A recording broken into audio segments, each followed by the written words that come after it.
Bab 1221. Penguasa perbatasan langit. Hormat pada Paduka. Ribuan orang berteriak serempak. Teriakan itu mengguncang langit. Energi menjulang ke awan menggoyahkan gunung. Paduka, mohon berikan perintah. Biarkan kami membunuh mereka semua. Pria pendek yang baru saja mengalahkan malaikat pencabut nyawa maju selangkah, setengah berlutut di tanah, meminta perintah. Selama ini, mereka tahu persis apa yang terjadi pada Nathan. Sayang sekali mereka tidak bisa bertindak. Tanpa perintah Nathan, mereka hanya bisa hidup dalam bayang-bayang dan tidak pernah menunjukkan wajah mereka. Mohon beri perintah, Paduka. Ribuan orang memohon untuk menerima perintah. Siapa mereka? Benar, mereka adalah orang-orang Nathan. Tapi secara formal mereka tidak ada hubungan dengan Neslandia. Mereka adalah organisasi yang diam-diam didirikan dengan sengaja oleh Nathan di luar Neslandia. Organisasi ini disebut Perbatasan Langit Glaceon. Untuk mencegah segala macam keadaan darurat yang mungkin dihadapi di masa depan. Misi organisasi ini sangat jelas, melindungi Neslandia. Hanya saja mereka diletakkan di tempat tersembunyi, selalu siap bergerak setiap saat. Jika ada keadaan darurat, Glaceon akan muncul. Jika tidak, Glaceon tidak akan pernah muncul. Tentu saja, Glaceon bukan organisasi milik Nathan pribadi, tetapi sebenarnya milik Neslandia. Demi kerahasiaan, mereka berdiri independen, tidak dapat dilacak hubungan mereka dengan Neslandia. Selain Nathan, hanya ada satu orang di Neslandia yang mengetahuinya. Bahkan Green Dragon dan yang lain tidak tahu menahu ada organisasi semacam ini. Ribuan anggota Glaceon memiliki satu ciri khas, mereka tidak memiliki nama dan marga, data diri mereka kosong, tidak ada informasi tentang mereka yang dapat ditemukan di Neslandia. Tidak seperti data diri Nathan yang rahasia, data mereka justru sama sekali tidak ada. Mereka adalah sekelompok orang yang menghilang dan tidak ada. Mereka tidak pernah hadir di dunia ini. Tanpa kemunculan Nathan, mereka hanya bisa hidup dalam kegelapan selama sisa hidup mereka. Jika ingin menggunakan Glaceon, syaratnya sangat ketat. Diperlukan 2 surat perintah. Satu di tangan Nathan, satunya di tangan pria lainnya. 2 surat perintah harus dikeluarkan pada saat yang bersamaan untuk mengaktifkan Glaceon dari jarak jauh. Namun di Neslandia, dengan kejadian yang dialami Nathan, mustahil untuk mencari orang tersebut, apalagi mendapatkan surat perintah. Satu-satunya cara yang tersisa untuk mengaktifkan Glaceon adalah dia datang secara langsung ke Glaceon. Walau harapannya sangat tipis. Dewa Tarung Dasim pasti tidak dapat mengawalnya sampai ke tempat ini. Saat itu, Nathan hampir putus asa. Tanpa diduga, putra-putra tanah air Neslandia muncul. Dengan darah dan tulang mereka, mengawalnya sampai ke tempat ini. Saudara-saudaraku, kalian tidak akan mati sia-sia, aku akan membalaskan dendam kalian. Nathan berkata dengan dingin. Dia ingin menemukan Tuan Chop dan yang lain satu persatu. Tak satu pun dari mereka yang bisa melarikan diri. Saat ini, datang 3 orang, 2 pria dan 1 wanita, melangkah maju dan setengah berlutut di depan Nathan. Paduka Glaceon, Raja Seon Timur, Barat dan Selatan memberi hormat pada Paduka. Dan pria pendek tadi, dia adalah Raja Seon Utara. Struktur organisasi Glaceon adalah Paduka dan 4 Raja Seon dengan posisi tertinggi.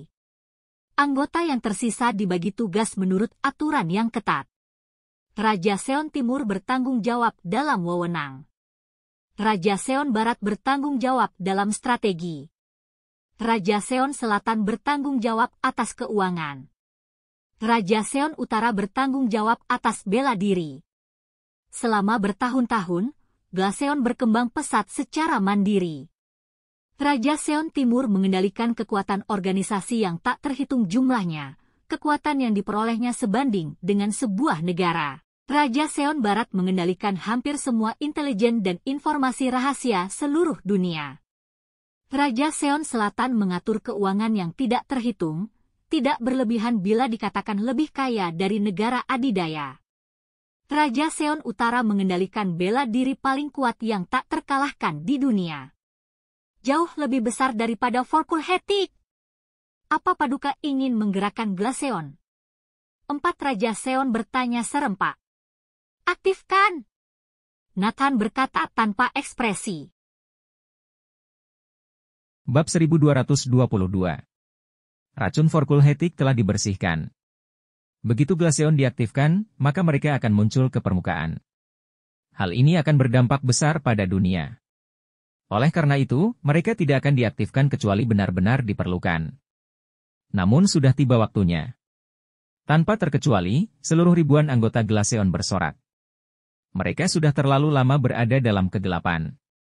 Mereka juga ingin melihat cahaya. Paduka, Glaceon resmi diaktifkan. Glaceon akan mematuhi perintah Paduka. 4 Raja Seon Selatan, Timur, Utara dan Barat berteriak serempak. Bagus, selanjutnya dengarkan perintahku. Nathan mengangguk. Paduka, luka Anda. Kami dengar Anda terkena racun mematikan dari Forkulhetik, racun yang telah dipelajari oleh Forkulhetik selama beberapa dekade. Raja Seon Barat bertanya. Dia adalah seorang wanita. Memiliki pikiran yang paling jeli. Dia bertanggung jawab atas informasi. Nathan berkata, racun di tubuhku telah dibersihkan. Apa? Raja Seon Barat menunjukkan ekspresi tidak percaya. Menurut informasi yang dia kumpulkan, melalui penelitian beberapa dekade racun Forkulhetik ini terlalu dahsyat dan tidak mungkin diurai. Bahkan jika dibersihkan, tidak akan bersih menyeluruh. Nathan menghela nafas. Aku beruntung, aku bertemu dengan 8 dokter besar nasional Neselandia, dan mereka berkumpul bersama. Pengobatan tradisional Neselandia sangat mendalam, di antara mereka ada beberapa dokter negara. Ada yang ahli dalam obat-obatan, ada yang ahli akupuntur, dan ada dokter racun yang ahli mengobati orang keracunan. Mereka yang menyelamatkanku, jadi racun di tubuhku sudah dibersihkan. Setelah bertemu 8 dokter besar nasional malam itu, Nathan berdiskusi dengan mereka sepanjang malam tentang masalah ini. Awalnya Hugo Joanno tidak mengetahui hal itu. Sampai terakhir akhirnya dia mengerti. 8 dokter besar inilah yang menemukan metode unik untuk menyembuhkan racun Nathan.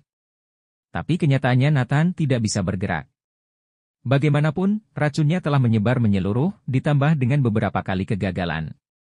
Bisa bertahan hidup sudah sangat beruntung.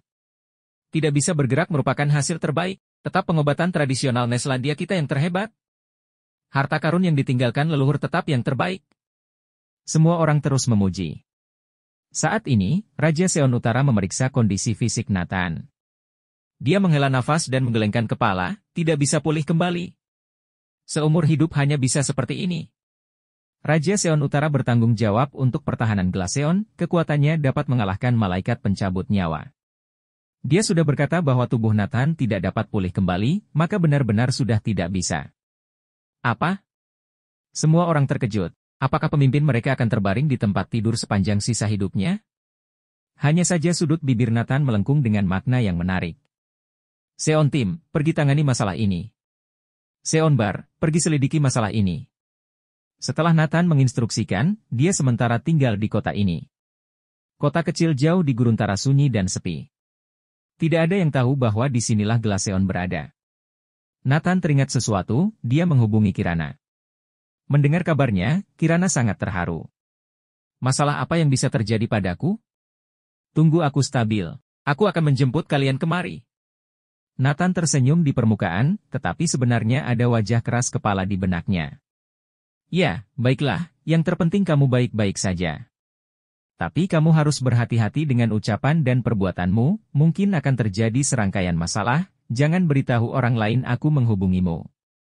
Di sisi lain, salah satu kota di Guruntara. Ton Tokuma dan kelompoknya berkumpul bersama. Hah? Seharusnya Nathan dan gerombolannya sudah diatasi sedari tadi, mengapa belum ada kabar? Ton Tokuma menyerahkan masalah ini kepada malaikat pencabut nyawa dan yang lain. Mungkinkah terjadi sesuatu? Kata seseorang. Tidak mungkin, cepat kirim orang untuk memeriksanya. Raut wajah Ton Tokuma terlihat tidak biasa.